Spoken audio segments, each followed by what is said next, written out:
So I'm going to be talking to you about writing for geeks. So I'm a long-time writer. I've been writing for more than 10 years now about technology and business topics, digital, and so on. I see that even some of my colleagues from the media industry are here, which means that I can't bullshit you. I'd say something, but the code of conduct prohibits me. So, molim te zvonko, nemoj biti jako grub. Oh God. Okay, so anyways, writing for geeks. As Peter mentioned, I'm Brezak Brkan. Here's the channels where you can throw stuff at me digitally. I'm the founder and editor of Netokracija, which is the leading business digital magazine in Croatia and the region. We have offices in Ljubljana, in Belgrade, and of course, Zagreb. One thing that we've recently launched, which I think will be interesting to you to those of you who are developers or are in developer space, and I'm guessing most or all, is DevDev Hire, a project we're doing with STEM Hub from Hrvatski Telekom, which is basically, so what happened? We write about development and startups and marketing, everything digital. Marketeers say, oh, cool, I have everything, la la la, great. Startups say, okay, cool, yeah, I want developer topics, I want investments. Developers say, get that away from me. I don't want marketing, I don't want startups, so here you go, just development, okay? DevDev Hire, you can find all development topics as well as a calendar of conferences such as ChangeCon, which we're updating a lot. Anyways, today, I'm going to be your boss, or in the terms of the media business, I'm going to be your editor, so ha ha ha ha ha ha. The first question I want to ask you is why you should write. For me, as a journalist, it's pretty obvious. It's what I love, it's how I make money, it's what I get up in the morning to do. I just love writing. It can be a post, it can be an article, it can be some analysis, an interview. I just love writing. For you as developers, for you as maybe managers in development companies, that doesn't have to ring true. You might love to write code. You might like to run projects. You might like to do business proposals, etc., etc. But like writing in terms of articles might not be a real reason for you. So I'm not going to go with the fluffy route of, oh, you're going to inspire people, blah, blah, blah. This is not that kind of conference, and I don't want stuff thrown at me online.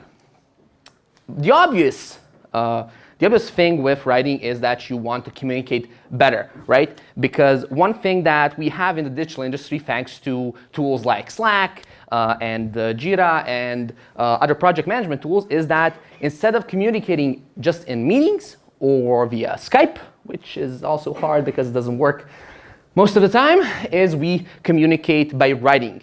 Something that's also very specific to the tech industry. A lot of people are introverts, especially developers. I know there's some crazy ones out there, but let's be serious. And you just prefer to write, you just prefer to communicate by writing. You prefer email over calls, right? You prefer a project management tool over meetings. It can be more effective. It can be easier for you. You feel more at home here, right? So that's why I think that writing is essential, especially in the tech industry, especially for technical people, because while you do write code, you might create designs, you might lead projects. Writing is how you communicate with your clients, with your colleagues. It's good writing means good communication. One thing that the founder of 37 Signals, a well-renowned design and development company, said is that when they hire people, when they hire developers, or it can be a developer, it can be a writer, a designer, what they look for in a skill is writing. Because if a developer can write well, he can explain why a project is late to a client, right? The client understands. I've gotten out of a lot of late project dates and everything just because I could explain to my own clients and partners, this is why, right? So this is important. It can be microcopy. So one thing that's very hot now in the industry, especially for those that create external, for example, websites like landing pages and so on, is that you always have that little box where you have to put something. And there's a problem. The problem is called the marketing department. They're always late. You need that call to action button, right? You need that little copy. You need that legal text. Oh God, legal. And you always need some kind of little copy to put somewhere in a project, on a website, on software that you're developing. It's not about big paragraphs of text. It's not about articles. It's like not just putting submit every bleep time. So microcopy is one reason. Another reason is when you're asking for a raise. This is an email I actually got from a colleague of mine, one of our writers from Serbia, and he, because he's an introvert, sent me an email, a very nice email, and he convinced me to give him a raise. I'm sure that some of you want to talk with your bosses in one-on-ones about this kind of stuff. Some people might like to send an email. That's fine. But what's essential is that you communicate that well in email. If you need to answer idiots.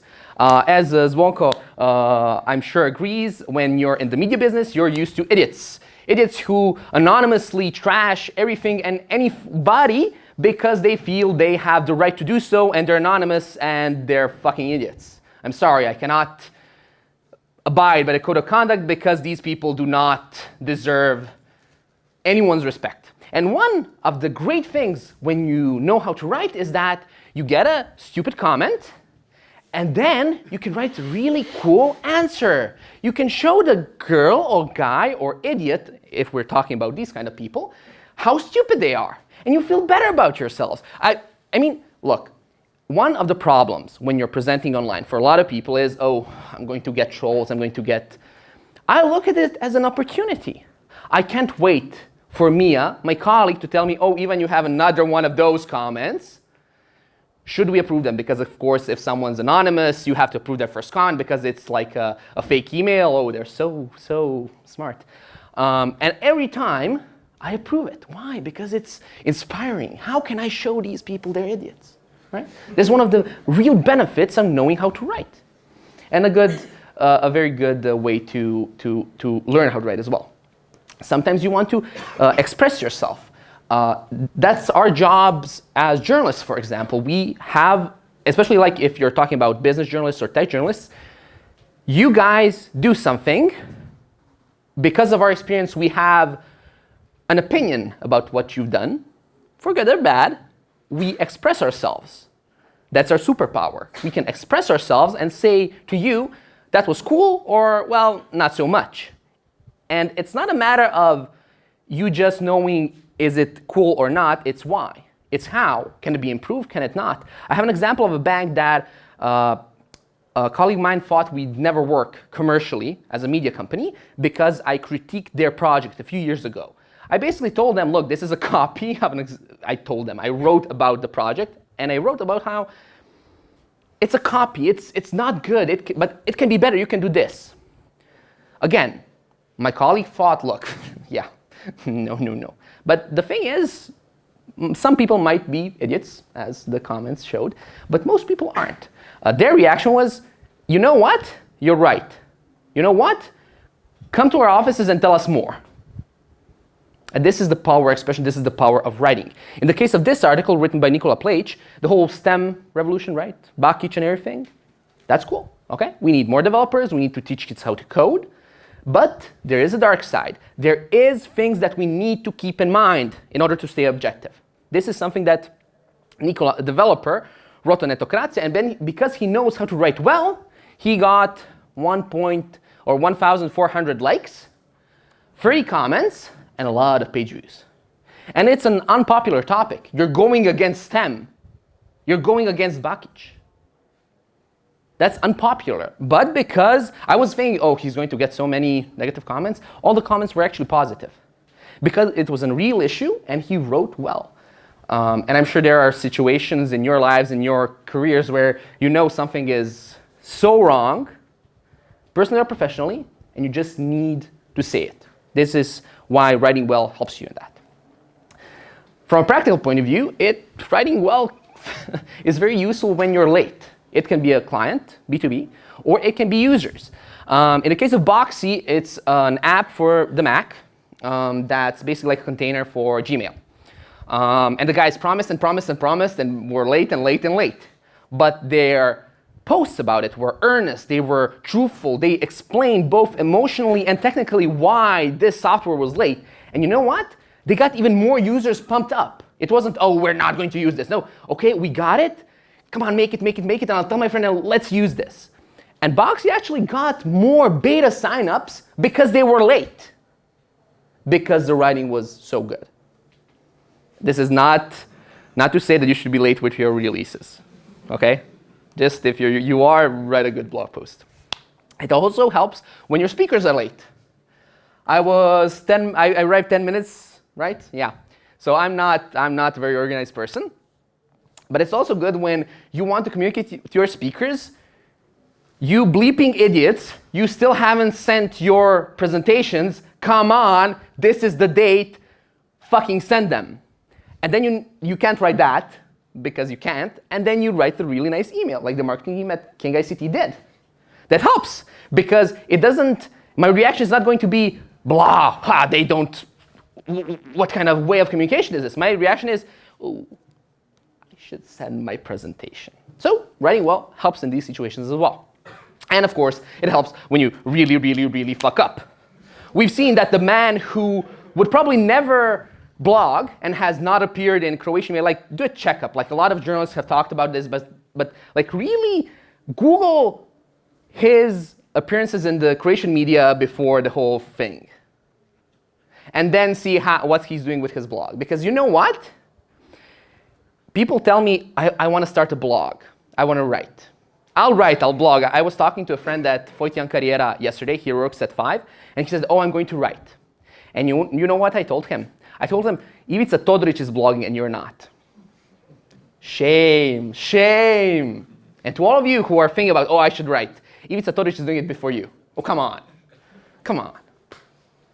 So, okay, we know why to write. How to start with writing? Well, a very basic example every journalist knows. How many of you know about the upside down pyramid in journalism, besides the journalists? Okay, one person, great. This is how we write. Because when you guys write, it's, oh, I'm going to have a little slow intro, I'm going to explain everything, yada, yada, yada. Then I'm going to like finish with the really, really important thing that everything was leading up to, like a TV series. This is not a show. How we write in the media business is like this. First, you go in for the kill. The most newsworthy information. What happened? Who did it? Why was it important? Where? What? The 5 W's. Or in this case, the 5 W's and 1 H. And this is something that's, again, the headline, the intro, to get you interested. If you look at any article in Netokracija, this is the way we write. This is something that doesn't change in journalism. We can talk about digital transformation, but this stays true. This is the way that my mom wrote at Večernji List. This is the way I write. Then you go into the more important details and the other general info and so on. All right, so do not like give me your thoughts at the very end. Go in for the kill. Or if we're going to distill it even more, you start with the lead, then the very important information, the important, not so important, boring, dull, and zero, and at the end you can, again, go in with the lead to conclude. But the first step in writing is, of course, writing a draft. Because it's always, writer's block, how am I going to write? Oh, I have to, write the fucking draft, come on. So this is how one of my drafts looks currently. Not very well organized. So I'm not sure what the bold means because I have only one, let's call it a sentence. Borelis Moaseda is unbolded. So this has no structure, but that's fine. Your drafts do not have to have really good structure. I don't care if you're writing in Notepad, in Word, whatever. Write on a piece of paper, but have a draft. Have a couple of thoughts with how to write. This is a draft that's going a bit better, right? So I'm writing a post for my personal blog about Idea Knockout, Bugs Startup Competition. So I have the title, I have the 4 startups I want to write about, and I have, because I wrote 5 startups, I have the Koika in the 5th place because I'm not sure. Just like, that's a draft, that's fine. Express yourself. But before you write a draft, you're thinking, oh, choosing a topic is hard. What to write about? From the dawn of mankind, writers have asked, what should I write about? It's so hard, it's fucking not. These are some of the topics I want to write about. I don't have the time to write about them. What your mistake is that you think that you don't have something to write about. No, you just can't choose. You're waiting for the perfect topic. There's no perfect topic. What you do is you write down your ideas, you start writing, and then maybe a thought appears. Maybe you have a really good argument. Maybe something happens that makes the topic even more interesting. Right? Just when you have ideas for writing, when you have a thought, oh, this should be interesting, right? Write it down. I don't care what software you use. It doesn't matter. Write it down. All of this is Ulysses for Mac, and it's cool. But one hack that you can use is something that the media has used for years. News. Wait, breaking news. Something's going on. Because when you're writing about a topic, it might not be appropriate for a certain day or month or something. But if you have something to tie it in with, because writing about how Todoric can, for example, write a cool blog wouldn't be interesting if he didn't actually start the blog, right? Create timely content. In one case, it can be, for example, a release on Product Hunt. So Foursquare released Foursquare for Developers, the new edition of their API on Product Hunt. And this is something that you as a developer can scroll through Product Hunt and then show your expertise by commenting on this kind of stuff. Why? Because everyone else is going to be talking about it. You know how Netokracja gets a lot of traffic? We write about the stuff you're interested in at the point you're interested in it. If we write about topics that are happening at ChangeCon, when ChangeCon is happening, it's going to be far more relevant than any other time. So, okay, you have your draft, you've written a bit, but what should you focus on? Although probably a lot of people won't say headlines, you should focus on headlines, because they can be a very easy way to really get to the point of what you're trying to say. Now, a friend of mine, he's called Lucian Blagonic. You might have heard him at Webcamp or WordCamp. He's a designer. He has his blog, and he writes quite regularly, a couple of times a month sometimes, maybe once a month, and so on. Do you see a problem with his titles, his headlines? So he's one of my best friends, so I can trash him because he'll forgive me later. Do not post this slide on social media. He writes titles such as WordCamp Europe 2017, WordCamp Belgrade 2017, WordCamp London. Cool. You know that he was at those events. But were those events good, bad? Was he attending? Was he speaking? And I've told him this. Your titles are great for SEO, but I want to know more. What's your perspective? Why does it matter? Why does it matter WordCamp Belgrade 2017? What? Is it geopolitics? I know you're a Belgrade, la la la. I'm not sure, because your titles are simple, right? This is something that I've seen a lot of technical people do, be very objective in their titles. This is the topic. Yeah, but it's not a title. That's the topic. You've published the first draft. Come on. So when you're writing your title, okay, start with ChangeCon 2017, but then continue, Ivan's presentation sucked because, and then write their article. And I'm not talking about having TMZ-like titles. Although, one thing that we also do in our Zagreb office, every time that we go to Belgrade to visit our colleagues, on the way back, I go to a kiosk and I buy a whole stack of Serbian celebrity magazines, because they can write titles from anything. It's amazing. The titles are literally the whole story. It's like, oh my God, these guys and gals know what they're doing. It's all bullshit, but it's so inspiring because it's, what the fuck? The articles are very short, but the titles are big and expressive, and you're interested. People buy those magazines for a reason. I buy them because they're just funny. And I honestly suggest that you do sometimes. But again, you don't need to go into clickbait. We have Index, we have Jutarnji for that, okay? But do not bury the lead. That's what Lucian is doing, because he has an opinion about Belgrade and Europe and Sofia and running my first marathon. Okay, did you die in the marathon? Did you succeed? Or what? What? I mean, okay, so it might be interesting to me because I'm his friend, but to anyone else, some guy ran his first marathon. Do not bury the lead, because in this article, Lucian talks about how he was in bad shape. He was not feeling good about himself. He wasn't feeling about his health. It impacted his career as a designer. It's a very inspiring, very interesting post from somebody who is not bullshitting like a typical American. But he buried the lead. Do not do this, please. Because it's not just about facts. I told you about the 5 W's and H. That's important. But it's not just that. One thing that you guys are, and I'm sure for every person in this room, you're experts at something. You might be junior developer, blah, blah, blah. I don't care. You're an expert. To me, as someone who is a journalist, a marketeer, even a developer who just started out is an expert in a specific thing that he does. Petr, for example, is an expert to me in event organizing because this event is very well organized. Zvonko is an expert to me because he's a journalist that's been in the industry for far longer than myself. He knows shit I don't.